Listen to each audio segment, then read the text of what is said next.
ପିଲାମାନେ ଷଷ୍ଠ ଶ୍ରେଣୀ ଇତିହାସ କଳାଂଶକୁ ତୁମମାନଙ୍କୁ ସ୍ୱାଗତ।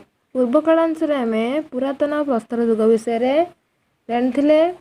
ଆଜିର କଳାଂଶରେ ଆମେ ନୂତନ ପ୍ରସ୍ତର ବିଷୟରେ ଜାଣିବା। ନୂତନ ପ୍ରସ୍ତର ଯୁଗ କ'ଣ ନା ହଜାର ହଜାର ବର୍ଷର ଯାଯାବର ଜୀବନଯାପନ କଲା ପରେ ମନୁଷ୍ୟ ଯେତେବେଳେ ସ୍ଥାୟୀ ବସବାସ ଆରମ୍ଭ କଲା, ହଠାତ୍ ଦିନେ ଆକସ୍ମିକ ଭାବରେ ଲକ୍ଷ୍ୟ କଲା ମଞ୍ଜି ମାଟି ଭିତରେ ପୋତି ହେଲା ପରେ ପାଣି ପାଇ ଗଛରେ ପରିଣତ ହେଉଛି। ଏହିଠାରୁ ହିଁ ସେମାନେ କୃଷି କାର୍ଯ୍ୟର ଆରମ୍ଭ ହେଲା। ତେଣୁ ତାକୁ ଆଉ ଖାଦ୍ୟ ସଂଗ୍ରହ କରିବା ପାଇଁ ବୁଲିବାକୁ ପଡ଼ିଲା ନାହିଁ। କାଳକ୍ରମେ ସେ ନଦୀ କୂଳମାନଙ୍କରେ କୁଡ଼ିଆ କରି ସ୍ଥାୟୀ ଭାବରେ ବସବାସ କରିବାକୁ ଲାଗିଲା। ପରବର୍ତ୍ତୀ ସମୟରେ ସେମାନେ ଗହମ, ଯଅ, ଧାନ, ଫଳ ଓ ପନିପରିବା ଚାଷ କରି ଶିଖିଲେ। ଏବେ ଦେଖିବା ସେମାନଙ୍କର ପଶୁପାଳନ କିପରି ଥିଲା। ନୂତନ ପ୍ରସ୍ତର ଯୁଗର ଲୋକମାନେ କୃଷି କାର୍ଯ୍ୟରେ ସାହାଯ୍ୟ କରିବା ପାଇଁ ମନୁଷ୍ୟ ପ୍ରଥମେ ପଶୁପାଳନ ଆରମ୍ଭ କଲା। ପ୍ରଥମେ ଶିକାର କାର୍ଯ୍ୟରେ ସାହାଯ୍ୟ କରିବା ପାଇଁ କୁକୁର ପାଳନ କଲା। ପରେ ପରେ ଗାଈ, ମେଣ୍ଢା, ଛେଳି ଆଦି ପଶୁମାନଙ୍କୁ ପାଳନ କଲା। ଘୋଡ଼ା ଓ ଗଧମାନଙ୍କୁ ପରବର୍ତ୍ତୀ ସମୟରେ ମାଲ ପରିବହନ ପାଇଁ କାର୍ଯ୍ୟରେ ଲଗାଇଲା। ଯେତେବେଳେ ନଦୀ କୂଳମାନଙ୍କରେ ପ୍ରଚୁର ଜଳ ଓ ଉର୍ବର ମାଟି ମିଳୁଥିଲା, ତାକୁ ଶସ୍ୟ ଉତ୍ପାଦନ କରିବା ପାଇଁ ସୁବିଧା ହେଲା। ତେଣୁ ସେମାନେ ପଶୁପାଳନ ଦ୍ୱାରା ଅନେକ ଉପକାର ପାଇଲେ।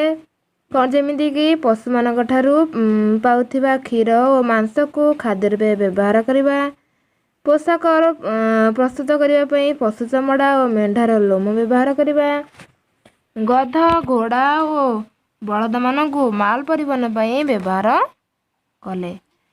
ପଶୁମାନଙ୍କ ଗୋବରକୁ ସାର ରୂପେ କୃଷି କ୍ଷେତ୍ରରେ ବ୍ୟବହାର କରିଲେ। ଏହାପରେ ଥିଲା କ'ଣ ନା ଚକର ବ୍ୟବହାର। ଯେତେବେଳେ ଚକର ବ୍ୟବହାର ନୂତନ ପ୍ରସ୍ତର ଯୁଗରେ ଲୋକମାନଙ୍କର ଜୀବନରେ ଏକ ବିରାଟ ପରିବର୍ତ୍ତନ ଆଣିଲା।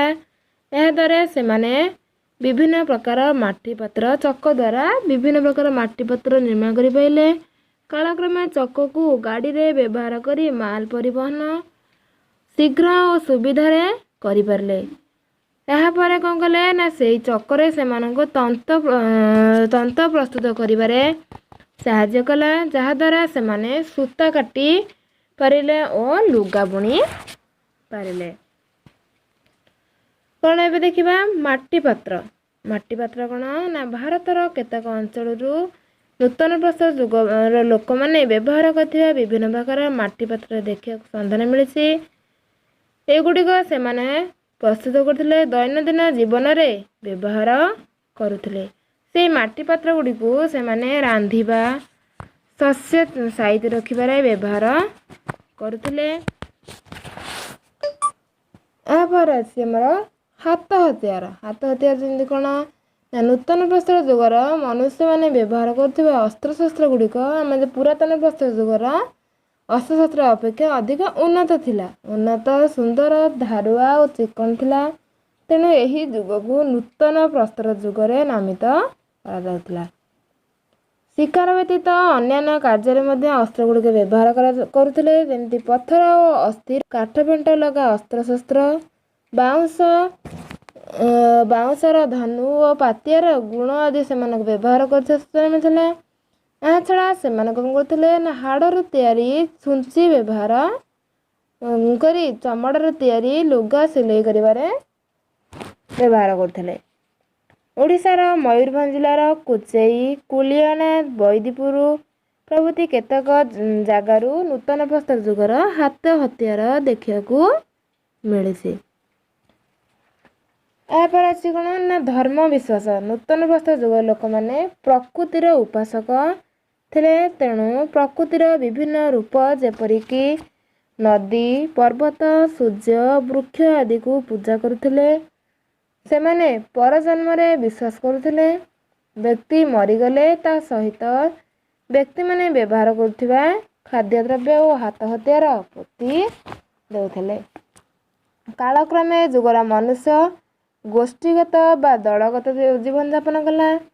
ଅବସର ସମୟରେ ନିଜକୁ ବିଭିନ୍ନ ପ୍ରକାର କାର୍ଯ୍ୟରେ ନିୟୋଜିତ ମଧ୍ୟ କଲା। ନିଜ ଦଳ ମଧ୍ୟରୁ ଜଣକୁ କ'ଣ କରୁଥିଲେ ନା ଜଣକୁ ଦଳପତି ରୂପେ ବାଛୁଥିଲେ ଓ ତା'ର ନିର୍ଦ୍ଦେଶ କ୍ରମେ ମାନି ଚଳୁଥିଲେ। ଏହିପରି ଭାବରେ ସମୟ ସହିତ ତାଳ ଦେଇ ମନୁଷ୍ୟ ସଭ୍ୟତାର ଦ୍ୱାରଦେଶରେ ପହଞ୍ଚିଥିଲା। ଧନ୍ୟବାଦ।